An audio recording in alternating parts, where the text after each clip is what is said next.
I was gone for a very short, so I am back with a special video for the first video on the computer, and it is the Tregurtha. And there's nothing wrong with doing this, especially because unlike two, we can talk about Tanahashi versus Kenta for the US Championship. But New Japan did a bunch of Really Wrestle icy. Kingdom shows, and this really should have been on one of those. And to be fair, you could continue on this line of thinking when it came to Sanada, Bushi, and Naito taking on the United Empire. For some reason, I found this one a little bit more. I mean, this is mostly because we did get some action between Jeff Cobb and Naito, which also was going to tie into Naito. And Will Ospreay did get the win here after he hit the hidden blade. Imagine if we had done anything else. He was going to be in the proper main event. No idea. And it's a good thing that that match was placed there in the card. If they had to follow what came next, well, they would not have been able to do this. Because we all know the story of Sabata. A few weeks ago, he just returned to New Japan Wrestling, and he had a grappling match with Zack Sabre Jr. And even though strikes weren't allowed, it was still just like, how is this happening? Go and Google the injury that retired him. There was no way he should ever be able to return. And yet, here he was in front of our eyes. When he marched out here for his second match and went, you know, those New Japan rules about, oh, I'm not allowed to take any strikes. Screw that. Yeah, look at that. This is going to be a proper pro wrestling match.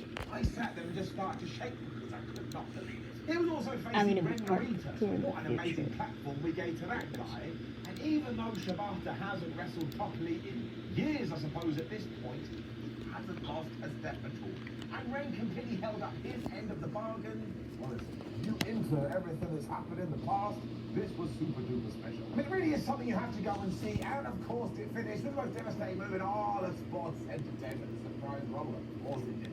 If you bit on that one, you are a silly tamale. It actually ended when Shibata hit the PK onto Narita and got the pin.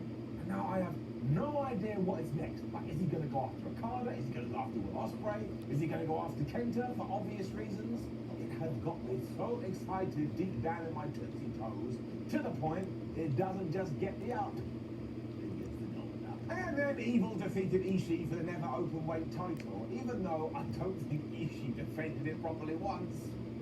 And he only held it for around about 56 days. It also had to follow Shibata, so all I have to say to you is nope down. I did kind of feel like Goto and Yoshihashi versus Zack Sabre Jr. and Taichi for the IWGP Tag Team titles fared a lot better because one, Chaos finally got the victory, which felt all nice and warm and fuzzy in my tum-tum, but also two, they did have the aforementioned buffer, meaning they could just do their thing.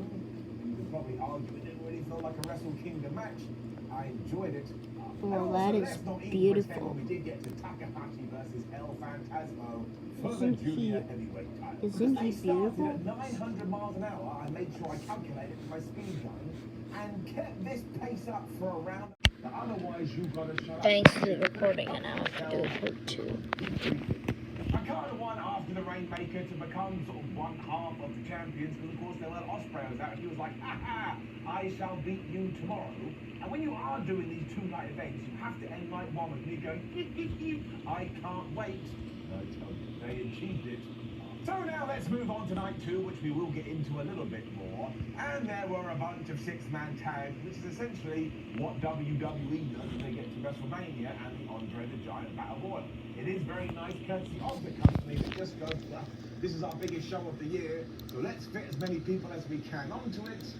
Honestly, there is not much else to say. Remember our first proper match was the IWGP Junior Tag Team titles, where Robbie Eagles and Tiger Mask took on Taguchi and Rocky Romero, who also took on El Phantasmo and Ishimori. They'll get those last two deliberately called themselves the Bullet Club's cutest tag team. And as a man who is a big fan of goofiness in wrestling, it also all revolved around the fact that ELP may be wearing his now fabled loaded boot. And he was basically using this like a gun. I forgot about my other videos. I missed a lot. So they didn't want to get shot. I mean, the fear here that it was gimmick was absolutely real, and it took Eagles trying If I was in time to record the Masters to lose, then I would. Looks like no, so the... So he made sure it slammed into Ishimori's face. So when that guy's face, Yeah, it's afternoon, so I don't know why he didn't do this. I guess he thought it was morning. Yeah. 5 p.m. Near 5 p.m. It came early. But there you go. First video of 2022. Actually, not the first video of 2022. They haven't got this. So this is the second one.